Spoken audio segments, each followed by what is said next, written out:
in 2020, the county championship was replaced by the Bob Willis Trophy. And so our award this year recognises performances in that competition, and the Player of the Year, as voted by the membership, is Sir Alastair Cook. Alastair, congratulations, leading run scorer, a century in the final as well. You just look like you were loving playing for Essex again this year. Hi Ali, thank you very much. Yeah, it was a great year actually. I was really sceptical of it actually to start with. I thought that a 5-match tournament to do, obviously I think it's 6 matches with the final, but I just didn't think it would work that very well. Actually, I was totally and utterly wrong. It was a brilliant tournament. The 5 games meant that every game mattered. There's that you had to be on it from straight away. And the bit I liked is that because there was no overseas, because clubs almost had a free shot at everything. Every club could win it, but you couldn't get relegated. Promotion wasn't spoken about. That everyone backed their own youngsters, and certainly in the South Group, you're playing against kids where haven't given much of an opportunity before, and will bring cricketers. I suppose I can speak for Essex. Paul Walter came in, Rose came in for Essex, Aaron Beard, who Peter Siddle probably would have played ahead of him to start with. It took their chances, and we've unearthed 3 really good cricketers, and I think other counties certainly would be in the same situation. So I thought it was a brilliant tournament. Obviously, it's the icing on the cake was to get to the final, to play a Lord's final. To play at Lord's anyway is brilliant. Play a Lord's final, one kind of a thing never been done before. It was brilliant, and it was great to score in the final. You would have spent plenty of hours in that Lord's dressing room with England and celebrating wins as well. Was it in that dressing room that you stayed celebrating with Essex? Yeah, we had a few hours. They kicked us out about 9 o'clock. So we had a lively bus journey home. But yeah, it was just, it was such a shame. I know everyone's been saying, oh yeah, because actually, I've been involved with a bit of the test match commentating, as you know, and some of the cricket has been absolutely fantastic, hasn't it? Like some of the innings, Chris Woakes obviously his summer, but Ben Stokes and him and Joss Butler walking out to open, games going down the wire, the one-day series Australia, just brilliant games of cricket, which we'll see would have been so appreciated by the crowd and stuff. And that Lord's final, I reckon, would have sold out. Do you know what I mean? It would have been, so many people would have been keen to see that, I thought, and it was a great game of cricket. Obviously, Tom Lavenby, I thought, Somerset have unearthed another left-handed very good player, and it was I think it was the standard of cricket was fitting for the final. Have you enjoyed and have you played any sort of mentoring role with those younger players, and do they kind of keep you on your toes as well?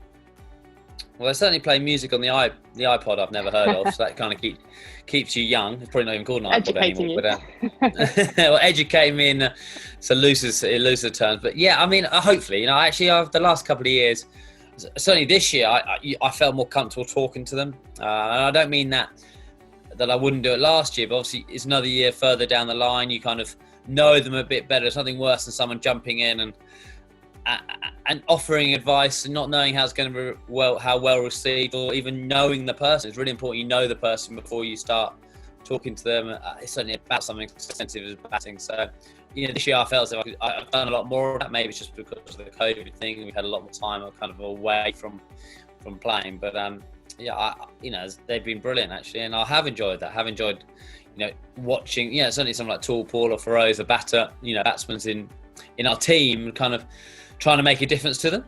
And whether I have or not, I don't know. But it's you're right. That has been an element of that this year, which wasn't, I suppose, there last year, and I suppose this tournament's allowed it because it just seemed to work easier. At the England level, somebody had a breakthrough summer was Zach Crawley as a youngster, 22 years of age. What do you see in him? Do you feel that he's got a very bright future? Yeah, I mean, well, we saw that innings, didn't we? That was, an extraordinary innings played by anyone, not only to make that your first Test debut, and also against his first Test debut 100 to turn it into 274, I think, or 267. And just the manner, the shots he played. We've seen him I saw him a little bit at Kent, and he never got big runs. I think he might have gone 80 in one day once, but just some of the shots he played, made you stood up. It kind of reminded me a little bit when I first saw Joss Butler play. It was like, oh, that's a good ball he's hit for 4. That shot is unusually different, I think he has the ability to do that. And actually, that Pakistan seam attack, you know, like at the beginning of that summer, people saying how strong they were. So to dominate that kind of bowling, like he did, you know, was incredible. And of course, he's, you know, like anyone who can play that, you've got a massive future. You know, there'll be a few more twists and turns along the way on his cricket path. There always is that, but in the back of his mind, must be great knowing you can play that at such an early age and with the freedom and the talent he's got. So yeah, look, we all expect big things. He's got that. Then unfortunately, he's got that to live up to, isn't he? Like now, people they're actually encouraging for me was watching him when he went back after the end of the season and scored some runs both in the Bob Willis Trophy for Kent and in the T20. So you know, it shows that he's on it. One thing he's got in common with you is that he doesn't do social media. And he says he's quite content not being on social media. I mean, you've got to learn to ride the highs and lows, you know, on and off the field, don't you, as a top level cricketer? Absolutely. Well, I suppose in any level of the cricket, but certainly at the top where, you know, when he was 270, 260 odd, everyone's saying, you know, he is the next this and that. And then, you know, obviously the first game back, he got naught in his first innings. He got 100 in the second innings. It just shows what great level this game is. But I don't know Zach very well, so I can't speak of him. Obviously, a couple of the England lads I've been chatting to say what a good lad he is and what, you know, he is made of the right stuff. And, you know, you certainly get the impression of certain people who turn into the dressing room, turn up in the dressing room story, and you know that they're made out for international cricket. Obviously, I can't comment on Zach, but, you know, talking to Joss Buttler about him, and they're saying, you know, it's a bit like when Joe Root turned up. You kind of thought this guy's going to hang around for a long time, and, you know, that's kind of the impression I've got from everyone. So, which is great for England, unearthing another, you know, talented cricket, an unbelievably talented cricket coming through the English system, which gets a lot of criticism, certainly at certain levels, but actually, if you look at the cricketers that have been developed over the last few years, have been, you know, sensational. So yeah, and I also got to say to the ECB as well, actually this year, to do what they've done for the game of cricket on all of it, you know, from the men's to the women's in what must have been almost impossible conditions to work, has been fantastic. Just to allow, you know, the cricket to go on, and certainly at county level, to give those games for the Essex team or any county, to get them on has been sensational. Yeah, and you were able to see it from both sides as well with the time you spent the other side of the bubble with us in the media too.